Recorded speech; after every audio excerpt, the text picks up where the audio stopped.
I'll be reading from Luke 4:18 through 19. The Spirit of the Lord is on me, because He has anointed me to preach good news to the poor. He has sent me to proclaim freedom for the prisoners and recovery of sight for the blind, to release the oppressed, to proclaim the year of the Lord's favor. I am so excited to be here today. I feel that, I feel that in many ways I'm coming home. And that sounds kind of odd to most of you, I'm sure, because I don't know very many of you, and very few of you know who I am or know me. And I want to walk through this message today and at the end tell you why I feel like I'm coming home. Praying, waiting, and cooperating begins with a question. Do you believe in miracles?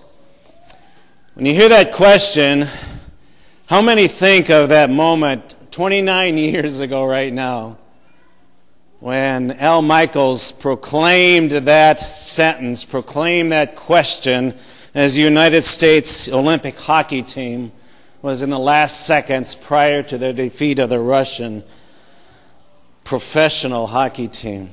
How many remember that moment? How many recall the excitement of the announcement and the fulfillment of that glorious victory? And what did Al Michaels say at the end of that question? What did he say?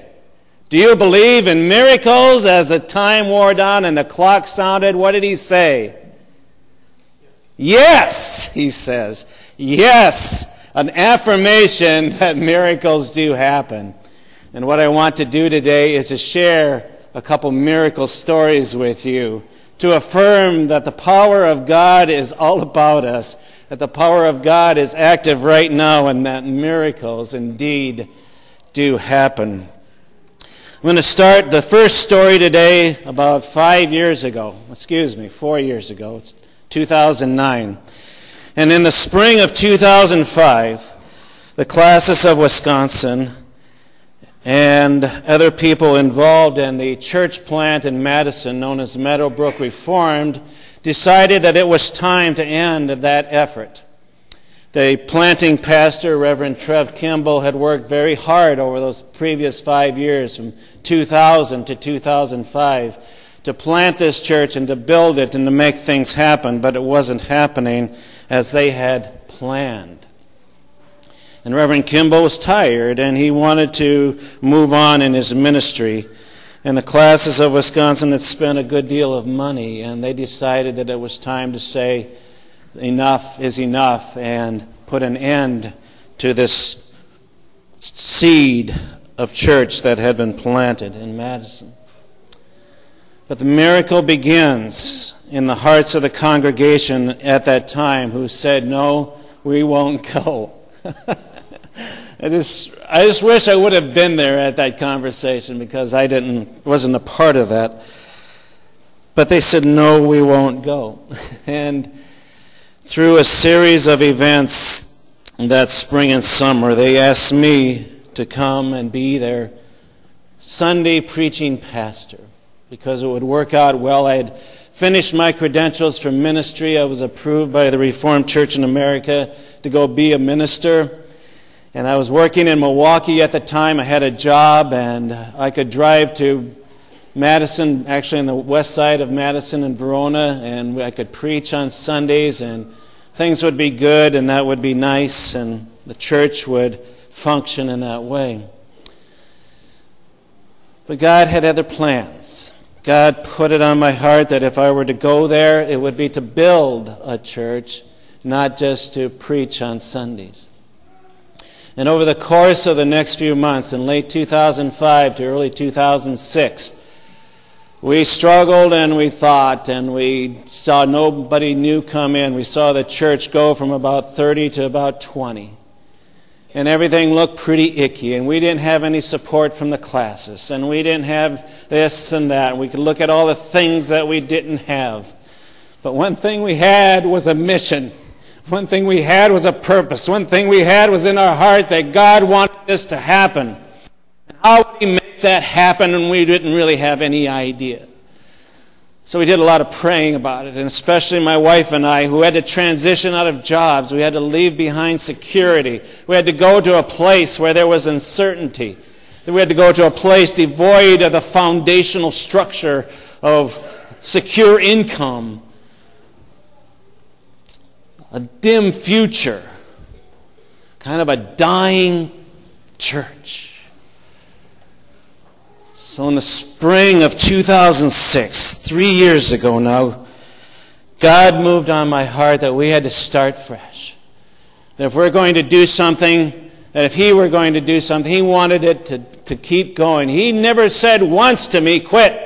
He never said once to me, that's enough. He never said once to me, you've done all you can, go back and home and try something else.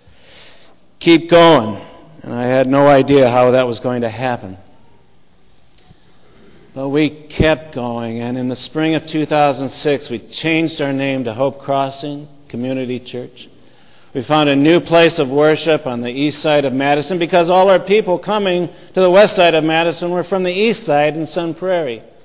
So we established a worship spot in the Eastgate Cinemas there, and a reduced cost from what we were paying before, and a place where we could store all our worship materials, a place where we could worship in comfort and safety, and a vast improvement, and a place that was centrally located in Dane County.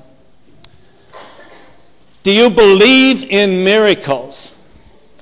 Yes, the miracle was beginning to happen. And I don't have a lot of time to tell you everything that happened from that spring of 2006 to right now. But when we walked into that theater on that first Sunday in April in 2006, we had about 15 people. And again, we didn't know what this was going to look like. And I was quitting my job in Milwaukee, and I was moving to Sun Prairie and transitioning here and there. Didn't know what it was going to look like. Didn't know if we had any support from anybody. We came here and we asked for support, and you said, yes, we'll help you out. That's a miracle, because you could have said, you're ridiculous. You don't have anybody. How do we know you're going to have a church? But right now, this is what the church looks like. In 3 years, we have 45, 60 people attending on Sunday morning. We have Sunday school classes for adults, 2 classes each Sunday for adults, about discipling and about spiritual growth. We have Sunday school classes available for children of all ages. One of the things you can pray for is an increase in families as children to come, but we have gifted teachers who love to teach children. We have gifted teachers who love to teach adults. We have 7 small groups that function during the week. Some of those groups are designed for young adults who are basically single and have no place else to minister. 3 of those groups are family-type group structures. One of those groups is a women's group that meets once a month called Women of Hope. One group is a men's group, and it's kind of a one-on-one with another one I have, or one-on-two on a Friday morning for breakfast. We minister to people who never walk inside the church. We minister to the MATC campus. My associate minister, if you will, my associate pastor, we call her the worship director and ministry coordinator, is Betsy Azell. Gifted young woman who's had experience developing ministry on college campuses within her varsity. And she established a Bible study at the Madison Area Technical College on Wednesdays. A year ago, there was nothing. Now they have 15 to 20 students there weekly. Do you believe in miracles?